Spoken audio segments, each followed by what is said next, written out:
왕의 위엄을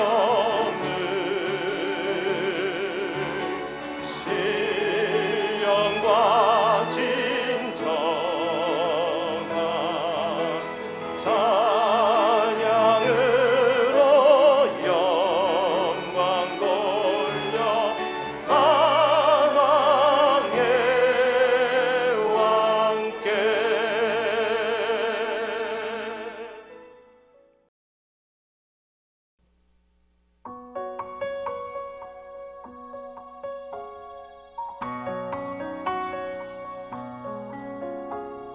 지금은 카이로스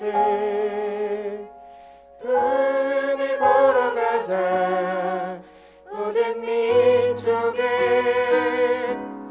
눈물 닦으리. 지금은 카이로스 흥을 보러 가자. 기쁨의 웃음소리 넘치리.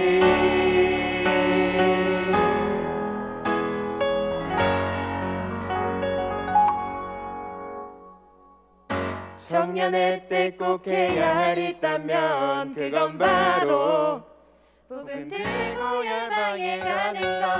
예수님이 꼭 주신 사명이 있다면 그건 바로 모든 민족을 제자 삼는 것. 청년의 때 꼭 해야 할 있다면 그건 바로 복음 들고 열방에 가는 것. 예수님이 꼭 주신 사명이 있다면 그건 바로 모든 민족을 제자 삼는 것. 오 주님 다윗의 청년들이 일어나 주님만 예배하게 하소서. 한 손에 복음을 들고 한 손에 사랑을 들고 민족과 열방으로 기뻐 달려가리라.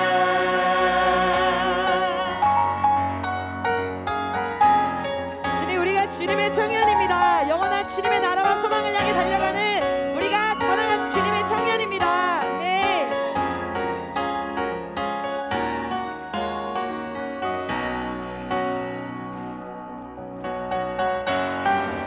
청년의 때 꼭 해야 할 있다면 그건 바로 복음 들고 열방에 가는 것. 예수님이 꼭 주신 사명이 있다면 그건 바로 모든 민족을 제자 삼는 것. 오 주님 다윗의 청년들이 일어나 주님만 예배하게 하소서. 한 손에 복음을 들고 한 손에 사랑을 들고 민족과 열방으로 기뻐 달려가리라. 오 주님 한국교회 청년들이 일어나 주님만 예배하게 하소서. 한 손에 복음을 들고 한 손에 사랑을 들고 민족과 열방으로 기뻐 달려가리라. 오 주님 세계교회 청년들이 일어나 주님만 예배하게 하소서. 한 손에 복음을 들고 한 손에 사랑을 들고 민족과 열방으로 기뻐 달려가리라. 청년의 때 꼭 해야 할 있다면 그건 바로 복음 들고 열방에 가는 것. 예수님이 꼭 주신 사명이 있다면 그건 바로 모든 민족을 제자 삼는 것. 청년의 때 꼭 해야 할 있다면 그건 바로 복음 들고 열방에 가는 것. 예수님이 꼭 주신 사명이 있다면 그건 바로 모든 민족을 제자 삼는 것.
찬양 감사합니다.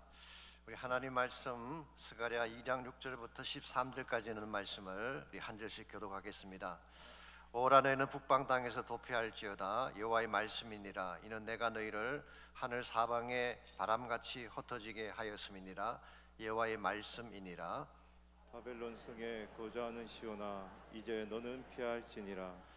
만군의 여호와께서 이같이 말씀하시되 영광을 위하여 나를 너희를 노력한 여러 나라로 보내셨나니 너희를 범하는 자는 그의 눈동자를 범하는 것이라. 내가 손을 그들 위에 움직인즉 그들이 자기를 섬기던 자들에게 노략거리가 되리라 하셨나니 너희가 만군의 여호와께서 나를 보내신 줄 알리라. 여호와의 말씀에 시온에 따라 노래하고 기뻐하라. 이는 내가 와서 내 가운데에 머물 것임이라. 그날에 많은 나라가 여호와께 속하여 내 백성이 될 것이요 나는 내 가운데에 머물리라. 내가 만군의 여호와께서 나를 내게 보내신 줄 알리라. 여호와께서 장차 유다를 거룩한 땅에서 자기 소유를 삼으시고 다시 예루살렘을 택하시리니 모든 육체가 여호와 앞에서 잠잠할 것은 여호와께서 그의 거룩한 처소에서 일어나심이니라 하라 하더라. 아멘. 몇 년 전에 땡스기빙 데이 월십 시간에 제가 미국 사람들이 자주 나누는 그 조크 하나를 소개해 드린 적이 있습니다. 두 친구가 대화를 나누고 있는데 한 친구의 얼굴이 너무나 슬펐습니다. 거의 눈물이 쏟아지기 직전에 그런 표정이었습니다. 그때 다른 친구가 물었어요. 왜 그런 슬픈 표정을 짓고 있냐 그랬더니 사실은 삼촌이 3주 전에 돌아가셨는데 돌아가시면서 5만 불의 유산을 남기고 가셨다는 것입니다. 뭐 그건 그렇게 나쁜 일이 아니잖아요. 그랬더니 슬픈 친구가 계속 말을 합니다. 그게 전부가 아니야. 2주 전에는 내가 알지 못하는 먼 친척이 돌아가시면서 6만 불을 나에게 남겨주셨어. 또 텍스 프리 머니로 6만 불을 남기고 가신 것입니다. 그것도 나쁜 건 아니잖아요. 근데 이 슬픈 친구가 계속 이야기를 합니다. 그런데 지난주는 친할아버지가 돌아가셔서 그리고 7만 불의 유산을 남겨주셨어. 아니 그럼 됐지 왜 그렇게 우울한 표정을 짓고 있냐 그랬더니 왜냐하면 because this week nobody dies. 이번 주는 아무도 안 죽었기 때문에. 여러분 인간의 마음이라고 하는 것이요, 이 감사한다는 게 참 쉽지가 않습니다.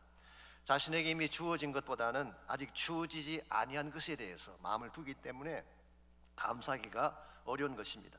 아무리 주어도 만족할 수 없는 것, 주면 더 많은 것을 갖고 싶어하는 것이 인간의 심리입니다. 여러분께서 만일 감사를 해야 된다면 감사의 이유가 무엇이 되어야 할까요? 어떤 분들은 가진 것 때문에 감사한다고 하지만 가진 것으로 감사하는 것은 한계가 있습니다. 가졌던 것을 잃는 순간 금방 감사가 원망으로 바뀔 것입니다. 어떤 분은 환경을 보면서 감사한다 그러지만 환경이라고 하는 것도 가변적인 것이죠. 오늘 좋았다가 내일 먹구름이 끼는 것이 환경의 속성입니다. 그러므로 만일 여러분이 가진 소유나 환경에 인생을 걸게 된다면 결코 감사할 수도 없고 행복자로 살아갈 수도 없습니다. 참된 감사는 하나님으로부터 나옵니다. 하나님을 만날 때에, 하나님을 경험하게 될 때에 하나님께서 우리에게 주시는 것이 감사의 마음인 것입니다. 하나님은 변치 않는 하나님이실 뿐만 아니라 우리가 필요로 하는 모든 필요를 잘 아시고 세상에 줄 수 없는 위로와 평강을 우리를 채우시기 때문에 하나님 만날 때 우리 인생에 감사가 시작이 되는 것입니다. 제가 오늘 설교 제목을 정하면서 다시 감사의 노래를 부르자, 이 다시라고 하는 표현을 적었는데요, 그 이유가 무엇일까요? 우리 모두에게 감사를 멈추었던 순간이 있기 때문에 그렇습니다. 혹시 그렇지 않습니까? 우리가 언제 감사를 멈추게 될까요? 일반적으로 고난이 왔을 때 감사를 멈춥니다. 혹은 상실과 빼앗김을 당했을 때 감사를 멈출 수가 있죠. 특별히 우리가 지난 2년 동안 팬데믹의 터널을 통과해 왔습니다. 그 과정을 통해서 많은 분들이 웃음을 잃고 감사의 제목을 잃었어요. 삶의 현장이 너무나 당혹스럽고 암담했기 때문에 그렇습니다. 많은 가게들이 문을 닫았습니다. 거리는 죽음의 거리처럼 텅텅 비어 있었고 심지어 블랙 라이브스 매터라고 하는 이것 때문에 폭동이 일어나지 않았습니까? 제가 미국 생활 약 40여 년을 했는데요, 지금까지 살면서 미국에 통행 금지가 있는 것은 처음이었어요. 더구나 여러분들 가운데는 사랑하는 이가 곁을 떠나가는 아픔을 경험하신 분들도 계십니다. 이와 같은 상황에서 감사를 멈추는 것이 어쩌면 당연하지 않겠습니까? 환경만 본다면 그렇습니다. 환경만 본다면 감사를 멈추고 원망하며 비통하며 사는 것이 당연합니다. 그러나 우리 크리스찬 삶이라고 하는 것은 환경을 따라 사는 삶이 아니라 하나님과 함께 가는 삶 아니겠습니까?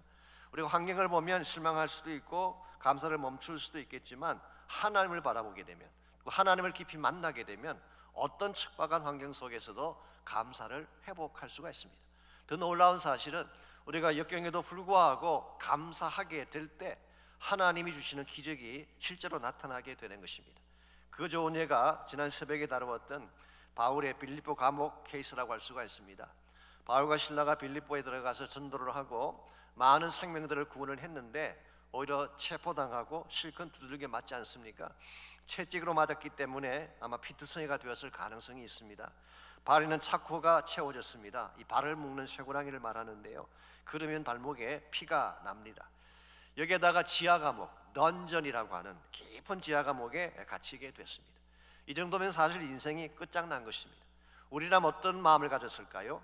아마 피를 토하며 원망해도 시원치 않을 그런 상황일 것입니다. 그랬는데 그 절망의 던전 속에서, 그것도 한밤중에 바울과 실라가 무엇을 했습니까? 찬양을 했다고 성경은 기록합니다. 한밤중에 그들은 감옥 안에서 기도하며 찬송을 불렀다. 아마 송축회 내용으로나 이 찬양을 부르실 거예요. 이전에 부르지 못했던 노래로, 새로운 노래로 주님의 이름을 찬송했을 것입니다. 그때 어떤 기적이 일어났나요? 옥토가 안 들리고 옥문이 열리고 발목을 묶었던 착고가 풀려지게 됐습니다. 모든 체인이 다 브로큰된 것입니다. 오늘 하나님께서 찬양할 때에 우리의 체인을 꺾어주시는 것입니다. 찬양하게 되면 내가 빠져나올 수 없는 감옥의 문을 열어주시고 마침내 자유함을 누리게 하는 것, 이게 바로 감사의 파워이고 역경을 이기는 힘이라고 할 수가 있습니다. 그러므로 우리 삶이 아무리 척박할지라도 내가 소원했던 환경적인 좋은 여건이 오지 않더라도 우리는 감사를 회복해야 됩니다. 다시 감사의 노래를 불러야지 크리스찬 삶이 바로 될 수가 있고 그때 맺는 열매가 하나님께 영광이 되는 것입니다. 그렇다면 우리가 어떻게 역경에도 불구하고 다시 감사의 노래를 부를 수가 있을까요? 오늘 같이 봉독한 본문에 보시면 유대인들이 최악의 상황에도 불구하고 다시 찬양하며 기뻐했던 이유가 오늘 본문에 소개가 되어 있습니다. 사실 오늘 본문의 말씀은 세 번째 환상 후에 주어진 말씀이죠. 즉 세 번째 환상에 대한 해석이다, 그렇게 볼 수가 있겠습니다.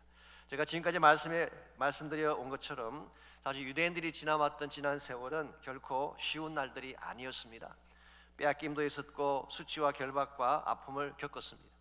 본국으로 귀환을 했지만 삶의 현실은 여전히 어둡고 암담했습니다. 감사하며 기뻐해야 될 이유가 전혀 없는 상황인데도 불구하고 10절을 보시면 하나님께서는 그 백성에게 무엇을 말씀하고 있나요? 여호와의 말씀에 시온에 따라 노래하고 기뻐하라 그랬어요. Sing and rejoice. 시온에 따르라고 하는 것은 유대인들을 말합니다.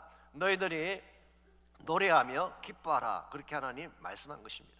어떻게 이런 상황에서 노래하며 기뻐할 수가 있을까요? 기근은 여전히 계속되고 있고 환경은 여전히 척박한데 수많은 이방 사람들은 조롱하며 비웃고 있는데 어떻게 기뻐하며 찬양할 수가 있는 것입니까?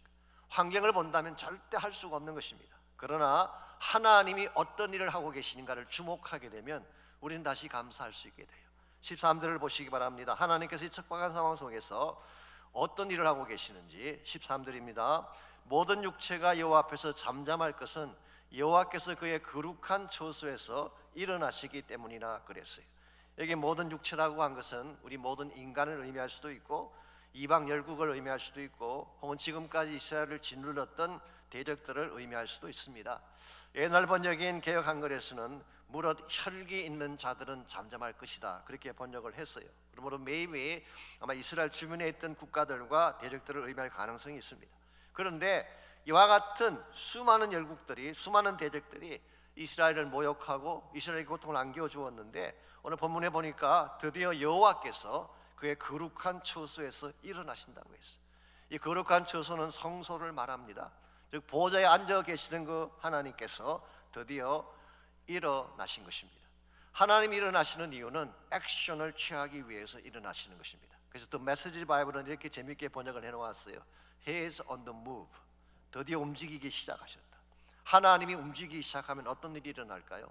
일반적으로 성경 말씀을 종합해 보면요, 하나님께서 일어나시는 이유는 도우시기 위해서, 여러분과 제가 어려움 가운데 처했을 때 도우시려면 일어나야 됩니다. 두 번째로 격려하시기를 원할 때, 우리가 혼자 어려움을 겪고 있을 때에 우리를 격려하시기 위해서 하나님이 일어서시는 경우가 있어요. 사도행전 8장에 보시게 되면 스데반이 순교를 나갈 때, 피투성에 가서 죽어가고 있을 때에 하늘이 열리면서 하늘 보좌 곁에 서 계신 예수님이 보였어요. 예수님이 앉아 계시지 않고 He stood up. 사랑하는 스데반이 지금 피투성이가 죽어가고 있는데 앉으실 수가 없었어요. 그래서 예수님께서 일어나셔서 격려하시는 장면. 세 번째는 치유나 회복을 주시기 위할 때 하나님께서 일어나십니다. 그리고 마지막으로 하나님의 뜻을 집행하려고 할 때에 하나님께서 일어나시죠. 이와 같은 이유가 하나님이 일어나시는 이유인데, 오늘 본문에서는 유대인들에게 새로운 회복을 주시기 위해서 하나님이 일어나신 것입니다. 사실 유대인들은 그동안 하나님이 가만히 앉아 계신다고 생각을 했습니다. 왜냐하면 그들이 이방인들에게 짓밟히고 예루살렘 성이 불타고 하나님의 성전이 잿더미가 될 때 하나님이 가만히 계셨잖아요. 멀리 서서 구경만 하시고 계신 줄 알았어요. 그랬는데 알고 보니 그게 아니었습니다. 하나님은 자신의 정한 때를 기다리신 것뿐이지 한 번도 그들에게서 눈을 떼신 적이 없었어요. 하나님이 그들을 계속 주목하시다가 때가 되었을 때 드디어 일어나신 것이죠. 일단 하나님이 일어나시면, 하나님의 액션을 취하기 시작하면 어떤 열방이나 어떤 대적도 다 거꾸러지게 돼 있어요. 그 위대한 위험 앞에, 그 권세 앞에 설 자가 아무도 없기 때문에. 여러분과 저를 향하신 하나님의 모습도 마찬가지입니다. 우리가 고난의 터널을 통과할 때에, 우리가 억울하게 빼앗기고 고통을 당할 때에 하나님 멀리 계신 것 같고 침묵하시는 것처럼 느껴지지만 아닙니다. 다 보고 계세요. 그러다가 정하신 때가 되면 여러분을 위해 일어나시고 달려오시는 것, 이게 사실 여러분과 제가 노래하며 감사해야 될 이유인 것입니다. 이 복음서에 보시게 되면 우리가 너무나 잘 아는 제자들이 풍랑을 만난 사건이 나오죠. 이 갈릴리 바다 한가운데서, 더구나 한밤중에서 그 배 안에는 예수님께서 계시지 않았어요. 하필이면 그때 풍랑이 일어난 것입니다. 이처럼 난감하고 절망적인 상황이 어디 있겠어요. 한가운데 캄캄한 밤에 주님은 계시지 않는데 하필이면 그때 그들이 감당할 수 없는 집채만한 풍랑이 그들을 몰아오게 된 것입니다. 아마 그 제자들 가운데 매일 어떤 사람은 이렇게 외쳤을지 모릅니다. 아니, 하필이면 이처럼 힘들고 어려울 때, 우리가 가장 필요로 하는 순간에 주님은 과연 어디 계신 것입니까? 오래전에 앤 머레이가 불렀던 노래 가사가 있어요. You left me just when I needed you most. 내가 당신을 가장 필요로 할 때 당신 나를 떠나갔어. 아마 그 노래 가사처럼 우리가 가장 절망적일 때, 가장 필요로 할 때 Where are you, Lord? 주님 지금 어디 계시는 것입니까? 자, 제자들은 이와 같이 그들이 부르짖으며 하나님이 어디 계신지 모른다고 하고 있을 때 예수님 어디서 무엇하고 계셨나요? 성경에 보게 되면 산 위에서 기도하고 계셨어요. 그리고 이들이 풍랑 만난 모습을 보고 계셨다고 합니다.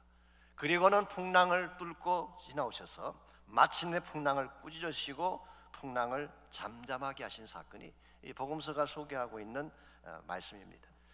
예수님 오늘날도 여러분과 저희가 풍랑 만났을 때 보고 계세요. 그리고 풍랑을 뚫고 오셔서 우리의 모든 문제를 꾸짖으시고 잠잠하게 하시는 것입니다. 그러므로 이 하나님이 일어나시면 누구도 우리를 대적할 수가 없어요. 사도 바울이 로마서 8장 31절에서 했던 유명한 고백이 있잖아요. 만일 하나님이 우리를 위하시면 누가 우리를 대적하리요? 환난이나 곤고나 핍박이나 기근이나 적신이나 칼이나 어떤 위험도 우리를 그리스도 예수 안에 있는 하나님의 사랑에서 끊을 수 없다고 했어요. 여러분과 제가 이 사실을 믿을 때에 무슨 문제를 당해도 감사의 노래를 다시 시작할 수가 있어요. 여러분 가운데도 아마 문제를 당한 분들이 계실지 모르겠어요. 언제 끝이 날지 모르는 정말 힘들고 어려운 터널 같은 과정을 통과하는 분이 계실지 모르겠어요. 그럴지라도 하나님이 지금 보고 계시고 때가 되면 도와주시고 반드시 건져내 주심을 믿으시기 바랍니다. 그때 우리가 감사하며 노래를 다시 시작하게 되는 것입니다. 여러분과 제가 고난 중에도 감사하게 되면 하나님께서 찾아오셔서 일해 주시는데, 우리가 하나님께 나아가서 감사를 하게 될 때 어떤 축복들을 누리게 될까요? 오늘 본문에 보시게 되면 감사할 때에 하나님이 우리에게 다가오셔서 행하실 세 가지 축복이 오늘 본문에 소개가 되어 있습니다. 첫 번째로 감사함으로 하나님께 나가게 되면 자유의 기쁨을 누리게 됩니다. 모든 결박에서 풀려지게 되는 축복이죠. 6절과 7절을 봅니다.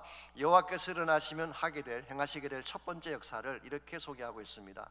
오라 너희는 북방 땅에서 도피할지어다. 여호와의 말씀이니라. 이는 내가 너희를 하늘 사방에 바람같이 흩어지게 하였음이니라. 여호와의 말씀이니라. 실제로 하나님께서 이스라엘 백성을 하늘 사방에 바람처럼 흩어버리셨죠. 이게 바벨론 포로를 말합니다. 바벨론 포로로 끌려갔을 때에 그들은 곳곳에 흩어진 그런 사람이 됐어요. 자기 나라가 없어졌기 때문에. 이와 같이 흩어졌던 그 백성들을 하나님께서는 다시 돌아올 본국을 준비하시고 그들로 하여금 자유를 누릴 수 있는 모든 준비를 다 해주셨어요. 그 준비 중에 하나가 고레스 칙령입니다. 이 페르시아 왕인 고레스의 칙령을 통해서 유다 민족을 다시 본국으로 귀환할 수 있는 길을 열어주시지 않았습니까? 그리고 실제로 그렇게 허락을 했고 많은 사람들이 유다로 돌아왔습니다. 그런데 한 가지 문제가 있습니다. 그때 돌아왔던 유대인들의 숫자가 생각보다 많지 않았어요. 에스라 2장에 보시게 되면 귀환한 사람들의 숫자가 지파별로 자세하게 기록이 되어 있는데요, 전체를 다 합치게 되면 49,800명이에요. 5만 명이 채 안 됐습니다. 그 당시 바벨론에 살고 있던 유대인들의 숫자가 이보다 훨씬 더 많았어요. 성경학자들의 의견에 의하면은 약 70년 동안 그들이 거기 포로 생활하면서 한 3세대, 4세대가 내려왔지 않습니까? 앳리스트 200만 명 이상이 그 근동지역에 살았을 것이다, 그렇게 추측을 하고 있습니다. 근데 그 많은 유대인 가운데 실제로 성전 건축이라는 과업을 하기 위해서 본국으로 돌아왔던 사람은 5만 명 정도밖에 되지 않았어요. 자, 그들이 왜 안 돌아왔을까요? maybe 생활이 안정이 되었을 가능성 때문입니다. 그들은 어디를 가든지 정착을 잘 하잖아요. 그래서 그곳에서 사업을 하고 가정을 이룩하고 제법 안정된 생활을 살았을 가능성이 많습니다. 이제 편안하게 잘 먹고 잘 살게 됐는데 굳이 본국으로 돌아가서 폐허밖에 남아있지 않은 그 본국으로 돌아가서 성전 재건할 필요를 느끼겠어요?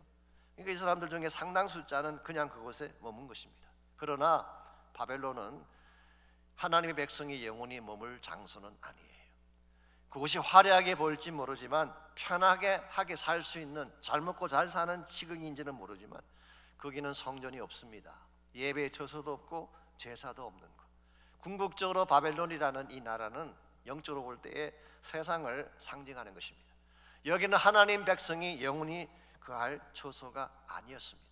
그렇기 때문에 오늘 본문에서 스가랴는 너희는 북방 땅에서 도피할지어다 라고 챌린지를 한 것입니다. 도피한다는 이 말은 flee, 떠나라, 탈출하라 그런 뜻이에요. 탈북하라 그런 말이에요. 여기서 말하는 북은 북한을 말하는 게 아니라 7절에 하면 바벨론을 말하는 것입니다. 바벨론 성에 거주하는 시온아, 이제 너는 피할지니라. flee, 도망치라 그런 말이에요. 그곳을 빠져나와라 그런 말입니다.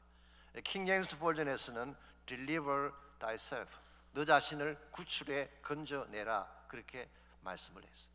하나님은 이 백성들이 돌아오기만 하면 그들에게 줄 구원을 준비하시고 그들이 다시 회복될 모든 것들을 다 준비하시고 돌아오라고 했는데 그들은 돌아오지 않았어요. 그러나 돌아온 자들은 하나님이 준비하신 축복을 누리게 됩니다. 오늘날도 마찬가지입니다. 하나님 여러분과 저를 구원하기 위해 모든 준비를 다 해주셨어요. 그 준비가 누구인지 아십니까? 바로 예수 그리스도 자신입니다. 하나님이 예수님을 통해서 우리 구원에 필요한 모든 것을 다 준비해 주셨어요. 우리의 죄에 대한 대가를 십자가를 통해 지불해 주셨죠. 우리를 치료할 모든 능력과 회복에 대한 파워를 다 준비해 주셨죠. 부활의 능력을 가지고 생명을 얻을 수 있는 그러한 힘을 준비해 주셨어요. 돌아오기만 하면, 예수님을 나의 구원자로 영접하기만 하면 다 누릴 수 있도록 준비해 주셨는데, 만일 돌아오지 않고 세상 가운데 머물게 된다면 하나님이 준비하신 모든 축복은 우리의 소유가 될 수가 없는 것입니다. 혹시 여러분 가운데에 정말 내가 하나님께로 돌아오지 않고 예수 그리스도 돌아오지 아니하고 내가 있는 그곳에 머물면서 뭔가 회복이 일어나기를 소원하고 결박이 풀리기를 원하는 분이 계신다면 절대로 안 됩니다. 돌아오셔야 돼요. 하나님이 준비하신 그곳으로 돌아오셔야지 믿음으로 돌아오실 때에 하나님이 준비하신 축복 가운데에 결박이 풀려지게 되고 참된 자유가 주어지는 것입니다. 그래서 누가복음 4장 18절 19절을 보시면 예수님께서 나사렛 회당에서, 자기 고향이죠, 나사렛 회당에 들어가셔서 그 하나님 말씀을 읽어주셨어요. 그때 happen to be 이사야 61장 말씀을 읽어주셨는데 그게 바로 대표적인 메시아 예언의 말씀이었습니다. 이 내용입니다. 주의 성령이 내게 임하셨으니 이는 가난한 자에게 복음을 전하게 하시려고 내게 기름을 부으시고 나를 보내사. 이 기름 부음 받은 자라는 말이 바로 메시아라는 말이죠. 이 헬라 말로 크라이스트예요. 히브리 말로 메시아가 헬라 말로는 그리스도 크라이스트가 되는 것입니다. 내게 기름 부으시고 나를 보내사 포로된 자에게 자유를, 눈먼 자에게 다시 보게 함을 전파하며 눌린 자를 자유롭게 하고 주의 은혜의 해를 전파하게 하려 하십니다. 여기에 메시아께서 오시면 행하실 몇 가지 사역이 나열되어 있죠. 첫째가 포로된 자에게 자유를 주시는 것. 이 포로된 자들, 결박당한 자들, 사실 우리 가운데도 포로된 분들이 계시죠. 체인에 묶여있는 분들, 마약에 묶여있기도 하고 알코올에 묶여있기도 하고 삶에 묶여있는 많은 분들이 계시죠. 이 체인을 풀려면 메시아께로 돌아와야 돼요. 돌아오면 포로된 자에게 자유를 주겠다. 눈먼 자를 다시 보시게 한다. 이건 치유를 말하는 것입니다. 날 때부터 소경된 자를 고쳐주셨잖아요. 12년 동안 혈루병을 앓던 여인을 고쳐주셨잖아요. 질병을 가지고 안타까워하는 분들 주님께로 돌아오면 하나님이 치료의 능력을 주시는 것입니다. 눌린 자를 자유케 한다고 했습니다. 여기서 눌린 자라고 하는 것은 악한 영역에 눌린 자들, 디프레션에 눌린 사람들, 어둠의 권세에 눌린 사람들을 말하는 것입니다. 사실 오늘날 이 땅을 살아가는 사람들 가운데 눌린 자들이 굉장히 많아요. 정신적으로, 심령적으로 눌린 분들이 굉장히 많아요. 그 마음 중심에 얽매고 있는 것들, 누르는 자들이 있기 때문에 이와 같은 것들을 풀려면 예수님께로 돌아와야 되는 것입니다. 그리고 마지막으로 주님의 은혜의 해를 선포하시기 위한, 여기서 주님의 은혜의 해라고 하는 것은 더 정확하게 표현하면 The Year of Jubilee, 희년을 말하는 것입니다. 이스라엘 백성들은 7년이 안식년이죠. 이게 7번 반복이 되고 나서 50번째 되는 해를 희년이라고 합니다. 희년이 되면은 전국에 나팔을 불고 전 이스라엘 지경에 있는 모든 종들을 다 풀어주는 그와 같은 법령이 있어요. 그래서 이때가 자유함을 선포하는 날. 그래서 이것은 그냥 지역적인 자유 선포가 아니라 내셔널리, 온 국가적으로 모든 자들을 다 자유케 하고 모든 저당 잡혔던 땅들을 다시 돌려보내주는, 이게 바로 희년이에요. 이걸 예수님께서 오시면 한다는 거예요. 오늘도 주님께서 이 땅에 오신 목적은 바로 포로된 자들에게 자유를 주시기 위해서, 얽매인 자들을 풀어주시기 위해서, 정말 기쁨과 자유를 잃어버린 모든 자들에게 참된 차원의 기쁨과 노래를 안겨주시기 위해서 예수님께서 오신 것입니다. 여러분과 제가 믿음으로 주님께 나가기만 하면 이 자유를 누릴 수 있게 돼요.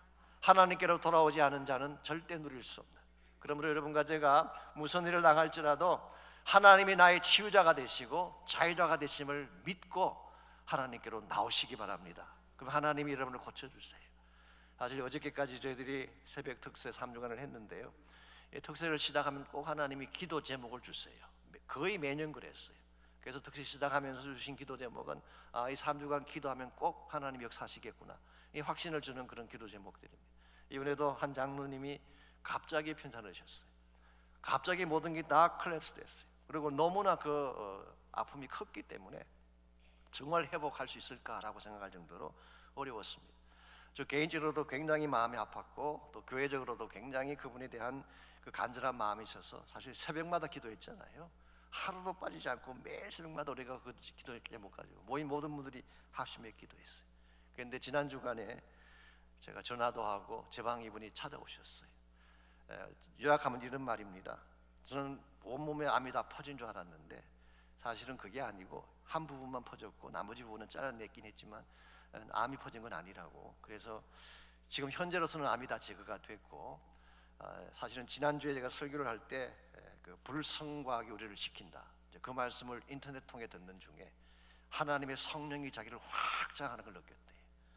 정말 불성과학이 나를 덮는다면, 하나님의 성령이 나를 덮는다면 내가 일어날 수 있겠구나, 치유받을 수 있겠구나.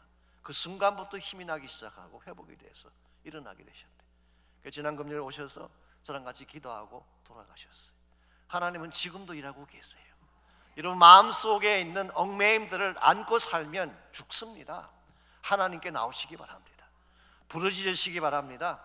어떠한 문제를 가졌을지라도 치유의 능력자이신 하나님의 손을 붙잡으면 하나님이 고쳐주시는 거예요. 그러므로 우리가 하나님께로 나아가서 하나님의 일하심을 신뢰하면 첫 번째로 이 치유함의 축복, 자유함의 축복을 누리는 것입니다. 두 번째로 사랑의 확정을 깨닫게 되는 축복입니다. 우리가 감사함으로 하나님께 나가면 하나님이 얼마나 나를 사랑하시는지를 알게 되는 것입니다. 8절 말씀 보겠습니다. 만군의 여호와께서 이같이 말씀하시되 영광을 위하여 나를 너희를 노력한 여러 나라로 보내셨나니 너희를 범하는 자는 그의 눈동자를 범하는 것이라. 이게 참 기가 막힌 말씀이 나옵니다. 하나님 이스라엘 백성을 이렇게 말씀하고 있어요. 너희들을 아프게 한 자, 너희들을 범한 자는 바로 나의 하나님의 눈동자를 상하게 한 것과 똑같다. 이 말씀이 의미하는 바가 몇 가지가 있습니다. 하나님은 이스라엘 백성을 자기 눈동자라고 표현하고 있어요. 한 세 가지 의미가 있는데, 첫 번째는 하나님과 하나님 백성의 동일화예요. 하나님은 이스라엘 백성과 자신을 동일시했어요. 그래서 이스라엘 백성이 당하는 모든 것이 하나님이 당하시는 것과 같이 간주한 것입니다. 사도행전 9장에 보시면은 유사한 사건이 나옵니다. 사울이라고 하는 청년이 교회를 핍박했잖아요. 성도들을 핍박하고 잡아 죽였는데요. 다메섹 도상에서 예수님 만났을 때 예수님께서 그 사울에게 뭐라고 했어요? 사울아 사울아 너가 어찌하여 나를 핍박하느냐 그랬어요. 사실 크리스찬들을 핍박을 했는데, 교회를 핍박했는데 예수님은 교회를 자기를 동일화한 거예요. 그래서 여러분과 제가 이 교회에 대해서는 함부로 하면 안 됩니다. 그리스도의 몸이기 때문에 예수님께서 자신과 동일시하는 거예요. 그래서 굉장히 중요한 것입니다. 그래서 오늘 본문에서 하나님은 하나님 백성과 자신을 동일화했어요. 두 번째는 가장 아끼는 대상이다, 그런 뜻이에요. treasure. 하나님이 가장 아끼는 대상이 이스라엘 백성이다, 그 말이에요. 눈동자라고 하는 것은 가장 연약한 부분이면서 가장 소중히 여기는 부분 아니겠습니까? 가장 아끼는 인체 부분의 하나가 눈동자예요. 근데 하나님이 이스라엘 백성을 눈동자라고 생각하셨어요.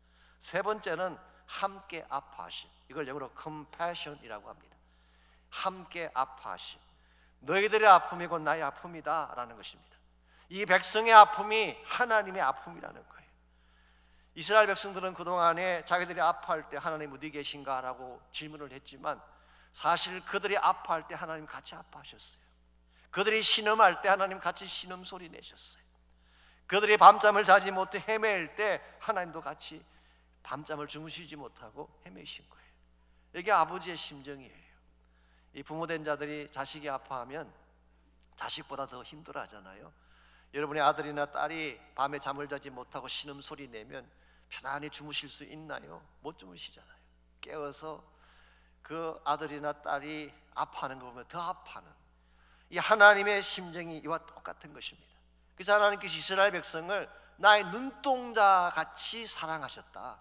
나의 눈동자 같이 여기고 그들이 아파하는 것이 나의 아픔이기 때문에 9절 말씀 보시면은 그들을 해친 자를 내가 그냥 두지 않겠다는 거예요.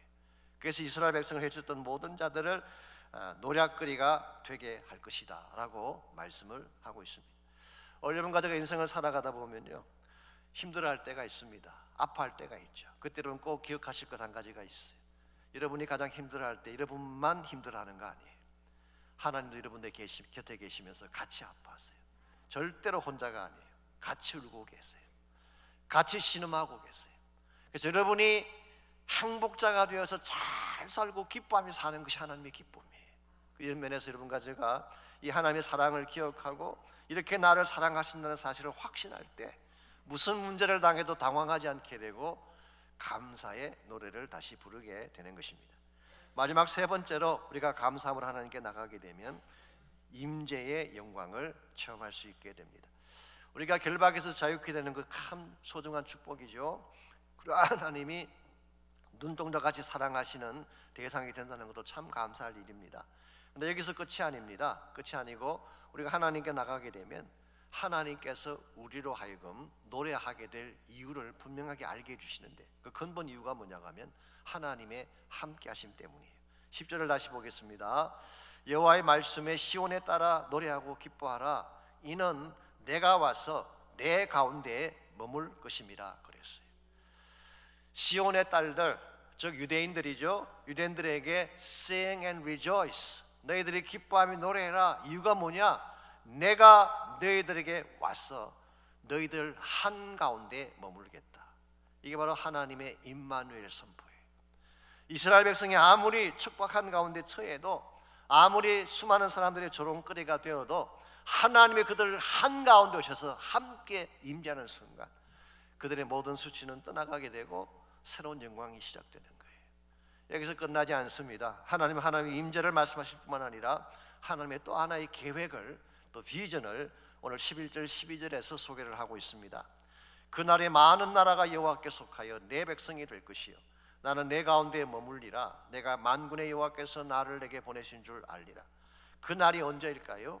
그날은 아마도 메시아닉 에이지, 예수님께서 오신 이유를 의미하는 것 같습니다. 메시아께서 오시면 일어날 사건을 말씀한 거예요. 그날에 오게 되면 많은 나라가 여호와께 속하여서 내 백성이 된다고 했어요. 이 말이 무슨 의미일까요? 예수님께서 오셔서 복음운동이 일어납니다. 이 복음운동을 통해서 성취될 비전을 말씀하신 것입니다. 지금까지는 이방 나라였어요. 열국에 불과했어요. 그런데 예수님께서 오심으로 말미암아 예루살렘에서부터 시작된 복음의 물결이 온 열방과 땅끝까지 나아가서 모든 민족 모든 족속이 하나님의 백성 되게 하는 것, 이게 하나님께서 주시는 비전이었어요. 이게 엄청난 비전입니다. 엄청난 비전이에요. 여기도 멈추지 않고 12절입니다. 여호와께서 장차 유다를 거룩한 땅에서 자기 소유를 삼으시고 다시 예루살렘을 택하시리라. 지금 예루살렘은 버려진 도성입니다. 성곽은 다 무너지고 잡초가 나고 주민들은 다 떠나가 버렸고 정말 희망이 없는 초라한 도성이에요. 그런데 오늘 본문에서 하나님 말씀하고 계십니다.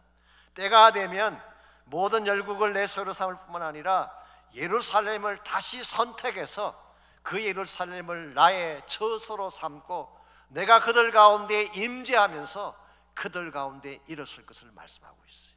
예루살렘의 영광에 대한 회복을 말하는 것입니다. 그리고 하나님께서 그 예루살렘 한가운데에 성소를 만드시고 임재하시게 되면 다시 예배가 시작됩니다. 다시 제사가 시작되는 거예요. 상실하고 잃어버렸던 모든 하나님 나라의 영광이 다시 회복이 되는 거예요. 지금 스가랴가 이 환상을 보고 있어요. 이 환상을 보는 순간 지금까지 그가 경험했던 모든 척박한 현실은 더 이상 문제가 되지 않습니다. 내가 고난을 당하고 빼앗기고 억울했던 것 아무 문제가 되지 않아요. 진짜 환상을 보고 났더니 내가 지금까지 문제라고 생각했던 모든 것들이 문제가 되지 않고 떠나가는 장면입니다. 이게 여러분과 제가 감사하며 노래할 수 있는 이유인 것입니다. 오늘 여러분이 현실을 보면요, 절대로 노래가 나오지 않습니다. 삶이 어려운데, 문제가 아직 풀리지 않았는데, 질병 아픔이 아직도 나를 누르고 있는데 어떻게 노래할 수가 있겠어요? 그러나 하나님을 보게 되면, 하나님의 영광된 비전을 보게 되면 여러분 찬양할 수 있게 돼요. 노래할 수 있게 되는 것입니다. 여러분, 하나님은 멀찍이 서서 구경하시는 그런 분이 아닙니다. 여러분이 아파하고 힘들어할 때에 보고 계세요. 여러분이 밤잠을 자지 못하며 통곡하며 울 때 같이 우세요. 그리고 마침내 다가오셔서 여러분을 안아주시고 일으켜 주셔서 다시 하나님의 영광되는 모습으로 살도록 인도하시는 것, 이게 하나님의 사랑이에요. 19세기 영국의 복음 전도자 중에 헨리 몰하우스라는 분이 있었습니다. 열심으로 곳곳을 다니며 복음을 전하고 많은 사역을 하시던 그런 분인데요, 무슨 일 때문인지 너무 힘이 들고 지쳐서 사역을 almost 그만두려고 했던 그런 적이 있었다고 합니다. 사역의 길은 막히고 마음은 짓눌리는데 자신은 무능력하게 느껴지고 정말 더 이상은 할 수가 없다라는 마음 때문에 almost 모든 걸 다 그만두려고 할 그때인데 하나님께서 재미있는 경험을 통해서 그에게 다시 힘을 주셨다는 간증을 하셨어요. 하루는 지친 몸을 이끌고 집으로 돌아왔는데 자신의 딸이 자기를 기다리고 있었습니다. 이 딸은 사실은 지체 장애자였어요. 혼자 걸을 수 없는, 휠체어를 타야지 걸어 다닐 수 있는 그런 장애자였습니다. 이 무얼하우스가 2층에 있는 자기 아내에게 그 소포로운 패키지를 전달해 주려고 계단을 올라가려고 할 때 딸이 이렇게 말을 했습니다. 아빠, 오늘은 내가 그것을 엄마에게 갖다 주면 안 될까요? 이 말을 듣는 무얼하우스가 딸을 안쓰러운 눈빛으로 바라보면서 말합니다. 너의 마음은 내가 알겠다면 그 몸을 가지고 어떻게 2층까지 올라가서 이 패키지를 줄 수가 있겠느냐. 그때 딸아이가 빙긋이 웃으면서 답을 했습니다. 아빠 잘 알고 있어요.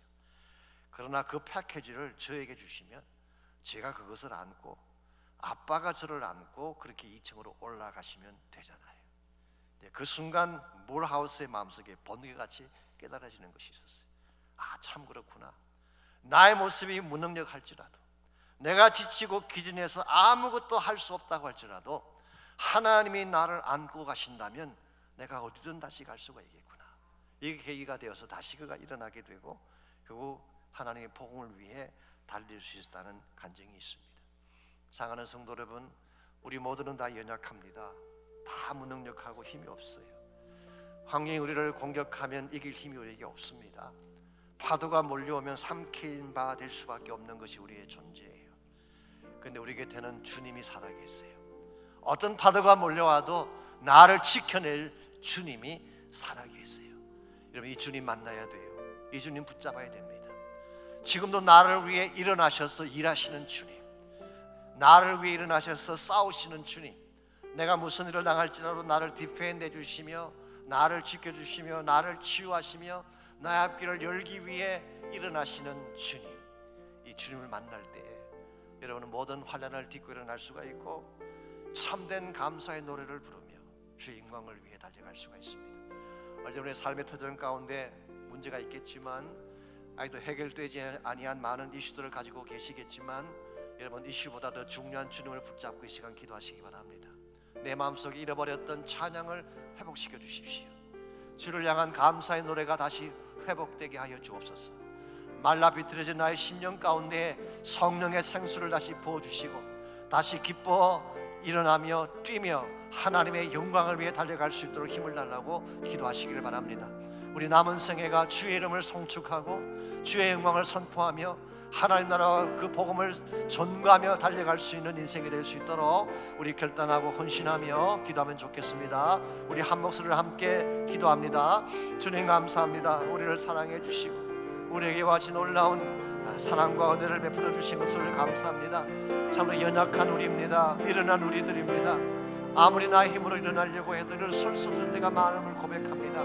그러나 주님이 내 곁에 계시면, 주님이 나를 안고 가신다면, 하나님이 나의 하나님이 되셔서 눈동자같이 나를 사랑하시고 지켜주신다면 어느 대적도 나를 이길 수 없음을 합니다. 오늘 이 아침에 사랑하는 주의 백성들 마음 가운데에 이 믿음 주시기를 원합니다. 잃어버렸던 노래가 회복되게 하시기를 원합니다.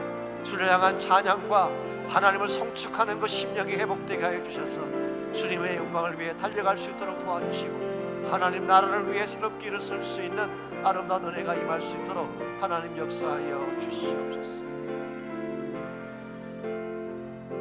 송축해 내 영혼 내 영혼아 거룩하신 이름 이전에 없었던 노래로 나 주님을 경배해.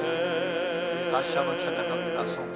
송축해 내 영혼 내 영혼아 거룩하신 이름 이전에 없었던 노래로 나 주님을 경배해. 해가 뜨는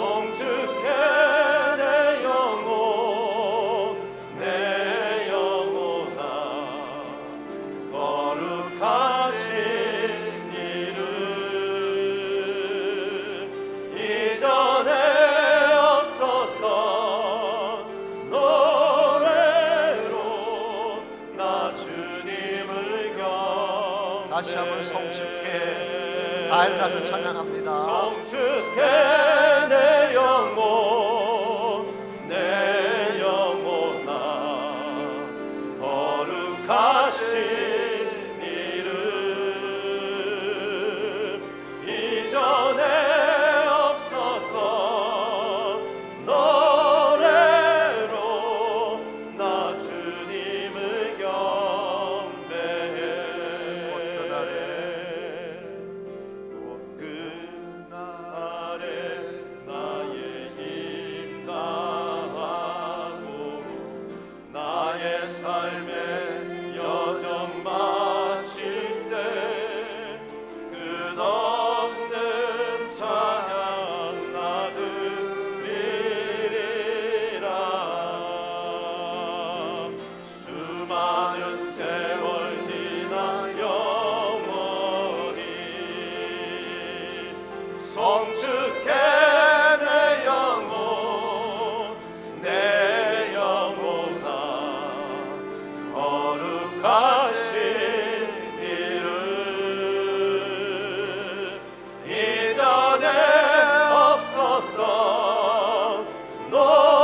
노래로 나 주님을 경배해 다시 한번 찬양합니다. 성축해내요.